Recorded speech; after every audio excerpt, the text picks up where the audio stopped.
Ah, yes. Romance animes. The holy grail of disappointment. Now, I may say this and you may not know what the hell I'm yapping about, but let me explain. See, I hate romance animes for two reasons, actually. Number one, unnecessary pan shots, and number two, the endings are trash. Allow me to elaborate. Let's say, for example, we have this one anime, let's call it, I'm not even gonna give it a name, but let's say this one dude, right? Let's call him Bobby. He goes up to this one girl, let's call her, girl. Bobby goes to girl and says, "Hi, I like you, blah blah blah." The whole anime is about them trying to get together, and by the end of the anime, they don't. It just ends like that. Bro is friend zoned. It's the exact same thing as episode 1. Let's take Rent a Girlfriend, for example.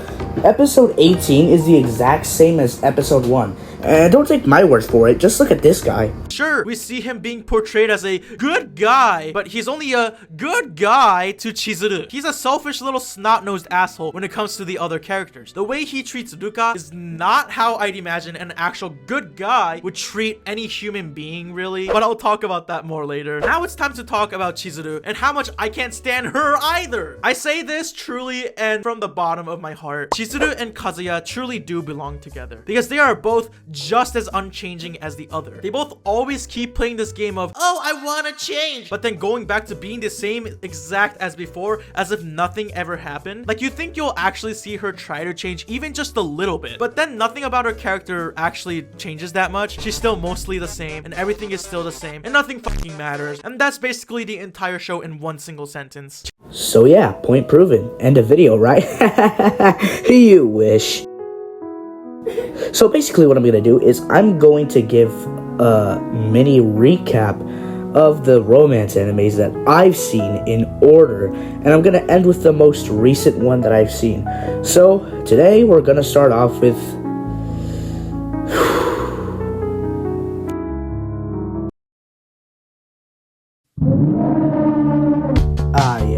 Charlie Can't Speak. What a horrible piece of shit. So instead of me recording mini clips and a bunch of parts of certain episodes in the whole show, I'm just gonna steal some clips from a anime recapper, and don't worry, I will credit them at the top. Alright, so basically what happens is that this dude named Tadano, otherwise known as Hirohito, goes into a private high school, and yeah, that's him. That's how nervous he is. What a fucking loser. But, you know, he gets into a fucking private high school, so, you know, it's whatever, bro. Like, GG's. Like, I think bro's dead. So around at this point, he meets Komi for the first time. And, yeah. I don't even need to explain there. And, I can't explain what's going on right there. But, yeah, she gives him the exact stare that your friend would give you if you tried to steal a french fry, and then she leaves. Yeah. Tough luck, Tanado. So, as curious as he was, Tanado decided to see what her name was. And, you know, he walks into class, and oh, look! He seems to be sitting right next to her. This is going to be very fun now, is it? But anyway. So, then he realizes that he's sitting next to the popular girl. Everybody's throwing daggers at him. But anyway, so the teacher comes into the class. And, yeah, she's going to be important later. You know, what a fucking weirdo. But yeah, she pretty much breaks down, and Komi goes up, and is that a fucking... Bro, why on earth? And then the dope Tanado himself goes up to give his introduction, but literally nobody even, like, reacts. So, like, bro failed. Mission failed, bro. GG's co-partner. And then he hears Komi do a meow for some reason. Like, what the fuck, bro? Like, bro, what the fuck? So she tries to run out of the classroom, but Tanado asks her if she's bad at talking to people, which, I mean, like, no shit, bro. She wrote on the chalkboard instead of talking earlier. And, what the fuck? Cha, what on earth just happened? So basically, after a while of talking on the chalkboard, Komi tells him that she wants to make 100 friends. So Tanado offers to be her first one. And wow, gee, golly wee. But anyway, So Tadano tries to help Komi with her mission. So she goes over to the first person that he sees. And, I think her name is Yumai. Yeah. Yumai?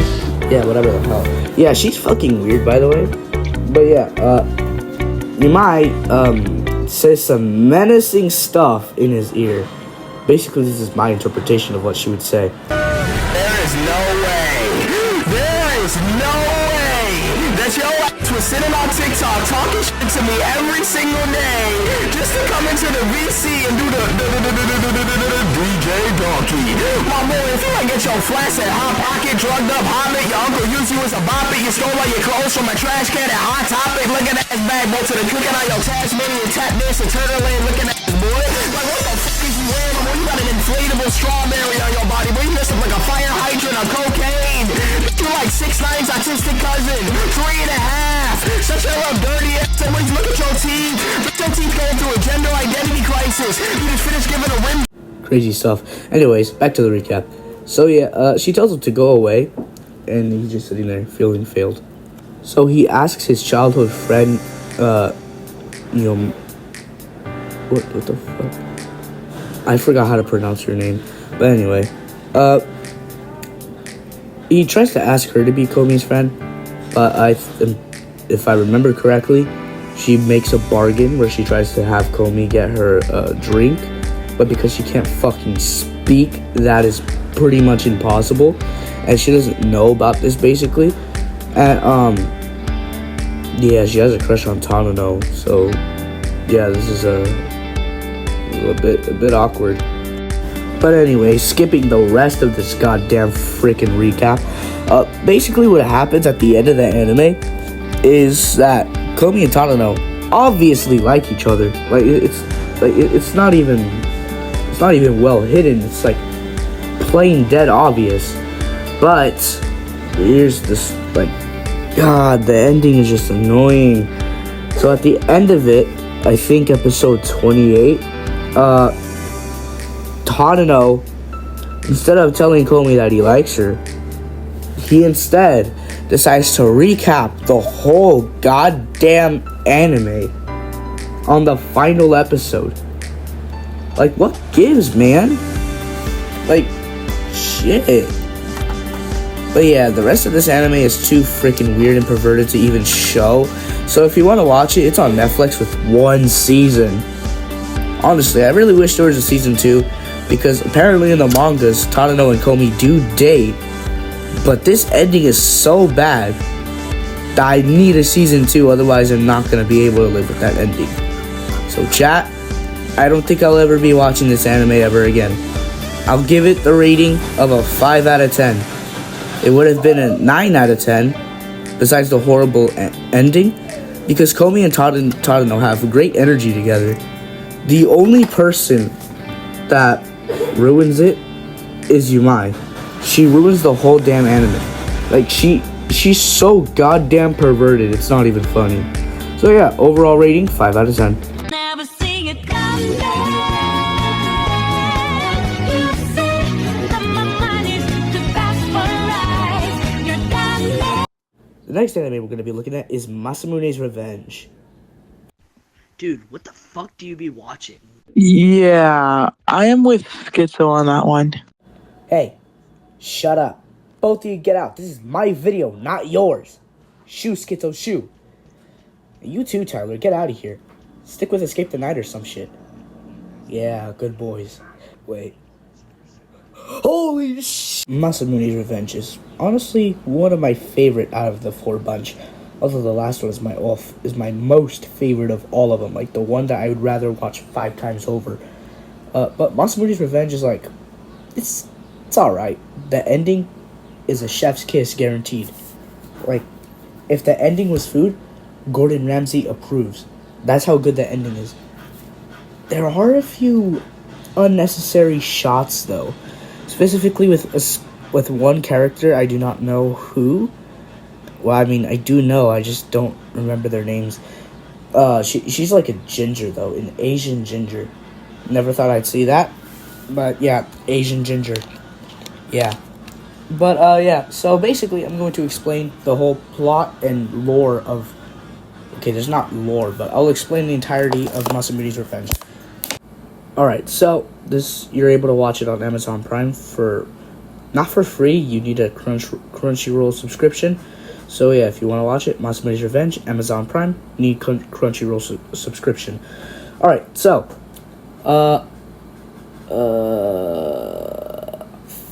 Fuck, I don't know where to start. Okay. It starts off with Masamune showing off his muscles, working out. His room looks like a total gym. And, basically, he's using the perks of being a hot guy, quote unquote, at his school. And, apparently all the girls let him do whatever he wants because of the way he looks. But then when he's a fucking... whatever. So, the episode is him just trying to... The first episode is him trying to rizz up this one chick known as the Cruel Princess, but her name is Aragaki. Or, what was her full name? Her full name is Aki Aragaki, but for the remaining parts of this video, I will be calling her Aragaki. Aragaki is the Cruel Princess, apparently. I really don't care why. But yeah, we'll just get to there at some point. So yeah, Aragaki is trying to not be in love with him the whole anime. And yeah, basically the whole anime is him trying to get her to fall in love with him to pursue with his revenge plan called Love or Die. So basically, the reason why he's after this whole revenge plan is because many years ago, Aragaki broke his heart when he was being bullied by these group of ding-dongs who were fucking broke as hell. And they were picking on him because he was fat and he was rich. And Aragaki would help him out by getting away from these bullies and standing up to himself. But apparently, at some point, he goes to her window while he's being jumped by these guys. And she says, "Why would I ever fall for a pig's foot?" Damn, she called him pig's foot. But anyway, after that, the plan Love or Die was born. So he would try to do the exact same thing to her. And then we get to his high school years. God damn, I can't speak today. We get to his high school years, and yeah, that's where the first episode takes place, and blah blah blah. So around, I think, near the end of season 1, this fat dude comes along, and he pretends to be Masamune. At this point in time, Masamune's plan is somewhat working to his favor, but it's basically like how Leo that one guy earlier in the video when I was talking about Rent a Girlfriend. It's basically what happened there. It's like she was trying to change to fall in love with him, but by the next episode it was the exact same thing. Even Masamune was confused. But this fat dude who pretends to be Masamune goes over to Aragaki's house, and she really thinks it's him because, I mean, come on, she likes fat guys. And actually no, she likes Masamune, but still, yeah, but because she doesn't know what Masamune looks like now, she assumes that Masamune is still a pig's foot at this point in time.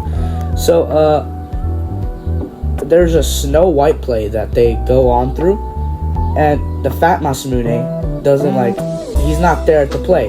So something happened, I didn't pay attention to what happened to him. I think he was kidnapped. I really just skipped that part of the show. But yeah, something happened to the fat Masamune, the imposter, shall you say. I think he gets kidnapped, and then Masamune, the real one, the main character, he gets sick as hell, and he decides to go on with the play. And because at this point, I forgot to mention that fat Masamune and Aragaki were planning to get married. I know. And the whole reason behind this is because fat Masamune, the imposter, his family is in huge debt, so they needed money. But anyway, so back to the play. Since fat Masamune wasn't there, the main Masamune, the guy who's built like Gojo, shows up as Prince Charming, whatever the hell his name is. I'm not familiar with the Snow White story. He takes his place instead, and he ends up kissing Aragaki for the first time in the whole goddamn anime. this takes place in season 1, by the way. And what happens next? Yeah, that's just about it. That's how season 1 ends. And in season 2, it starts off with them going on a trip to Paris, and then like 3 episodes later, they go back to Japan. So yeah, I don't know what the whole point of that was for, but Masamune, like, his words slip a bit during this Paris thingy, because he's alone with Aragaki, and he accidentally, like, because she was telling him his backstory, and from her point of view, she fell in love with Masamune, but he disappeared randomly, like, he stopped showing up to her house and stuff, and he just abandoned her. And Masamune, from his point of view, is like, she's trying to play victim and twisting the story. So he says, quote, "You called me pig's foot. You chased me away. You broke my heart." And he just crashes out on her, and she has no idea what he's talking about. So yeah, and she's totally unaware of the pig's foot name. That'll be important later. So, I'll just get to it. Fuck it. So at some point, at the end, not the end of the anime, but somewhere near the end, the fake Masamune goes to a Ferris wheel with Aragaki, and they don't actually go on the Ferris wheel, they go to like an amusement park, kind of. It's like those little portable parks that they move around every year. One of those. So yeah, they go over there, and then Masamune is talking to Aragaki's servant, who at the time was also a little girl. And here's where the plot twist comes down. She had chickenpox, so she couldn't go outside. So, because of this, she hated that Aragaki found someone else to play with while she was sick. And then, that really pissed her off. And she hated Masamune more than anything. So, when she saw her chance, this is when Masamune was getting jumped and calling out for Aragaki through her window. Her servant grabs a wig that somehow, like, conveniently looks a lot like Aragaki's hair at the time. Puts on Aragaki's dress, and pretends to be her, and then calls him a pig's foot. And then, when Aragaki finds out that Masamune stopped going to her house, then she got really sad and thought he had abandoned her, and her servant really thought that, like, she messed up, and she was regretting it for years. But when she found Masamune, after a whole bunch of girls were talking about him at the first episode, she thought that this was her chance to redeem herself, to fix what she had messed up. So then she tells all this to Masamune, and Masamune is pissed. His plan was for nothing. His plan was made of false allegations. This is why you gotta get your facts straight, you guys. Get your facts straight. Get the whole story. Anyways, back to the story. So after that, Masamune tries to find Aragaki to straighten things out, and when he does, he punches, like, he sucker punches the fake Masamune in the face, and he was flying, quote unquote, but the fake Masamune, like, goes flying, and then Masamune tries to convince Aragaki that he's the real Masamune, which he does succeed, by the way, and the fake Masamune runs off, like he just runs. I mean, like, what are you gonna do at that point? You were exposed. Like, what are you gonna do at that point? So yeah, the fake Masamune runs off, and then Aragaki's just staring at Masamune in shock that this dude who's built like Gojo used to be a little pig's foot back in his old age. But yeah, so after all that mayhem happens, they start dating for the rest of the anime, and at some point, this one chick who I didn't mention, but I probably should have because she plays a big part of the story, she shows up at some point before Fat Masamune shows up, and she does she's like a plot hole goblin, basically. She messes up the plot whenever something good's happening. She always messes it up. So yeah, so she somehow managed to mess up Masamune's relationship with Aragaki. So yeah, that happens, and Aragaki sees Masamune's notebook, and in his notebook he had full detail on how his plan was gonna go down. So Aragaki thinks that she did something to hurt him, when after that whole plot reveal, Aragaki has no idea, and her servant didn't even tell her about this. So Aragaki's just left wondering when this whole breakup thing is gonna happen.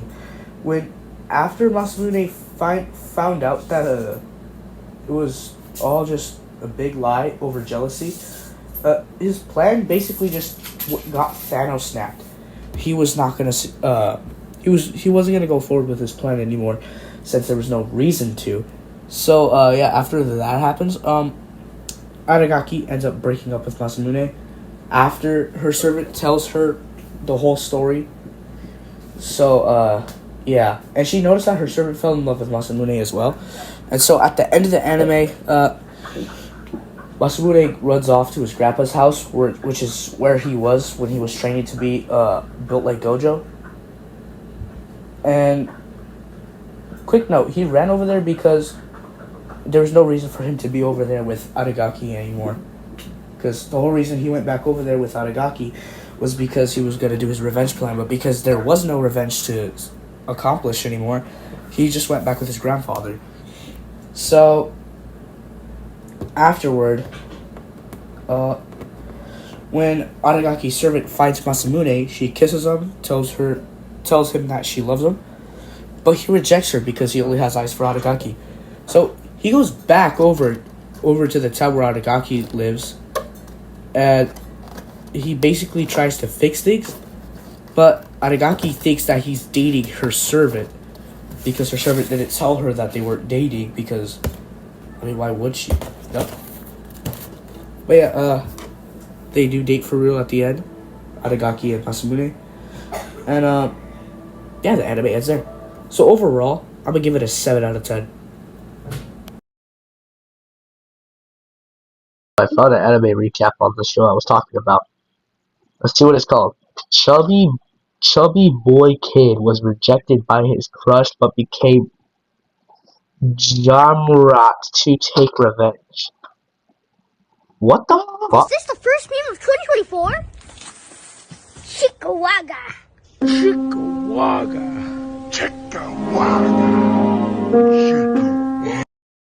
The next anime we're going to be talking about is Yoshida and the Seven Witches. By the way, I've been getting these from YouTube Shorts, so I was completely unaware of the contents of this fucking anime. Dude, what the fuck do you be watching? Yeah, I am with Skits. Shut up. Both of you, shut up. Get out of here. This is my video. Like I've said since the last time. Get out. Go to your own damn videos. The nerve of these guys. Anyways, I'm not going to bother to recap this one because I really don't feel like it. I'm kind of in a rush here. So, basically what happens is every time these witches kiss anybody, they give their powers work on them. I don't fucking know. Guys, I'm just really tired. I'm going to just rate it already. This anime was fucking... I don't know. I give it a solid 7 out of 10. Ending was alright. Okay, so the next one is Hishiro, I think. I don't know. It's like the last one. So Hishiro is one of my favorites out of the bunch. Actually, my most favorite out of the bunch because it has no unnecessary shots. And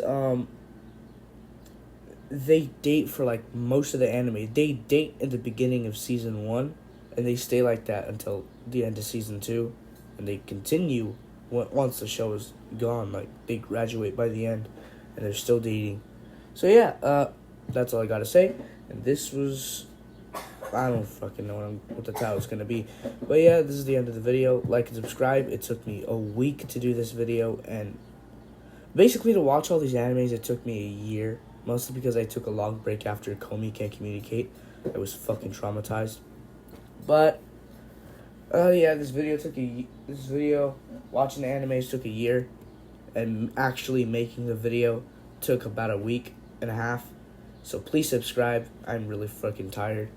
And this is Mouseman Studs, former YouTuber Breezy Studios, signing out. Oh, and before I forget, I do intend on doing a second part of this video. It's just, I don't have any more animes to watch. I've already seen the fucking shit that YouTube Shorts has given me. So if you guys have any suggestions, let me know down in the comments. Don't you misconstrue this. It was you. You made me do this. I never wanted to put you through this because I like you. But that doesn't mean shit when you don't listen to my Calvin's words and what is not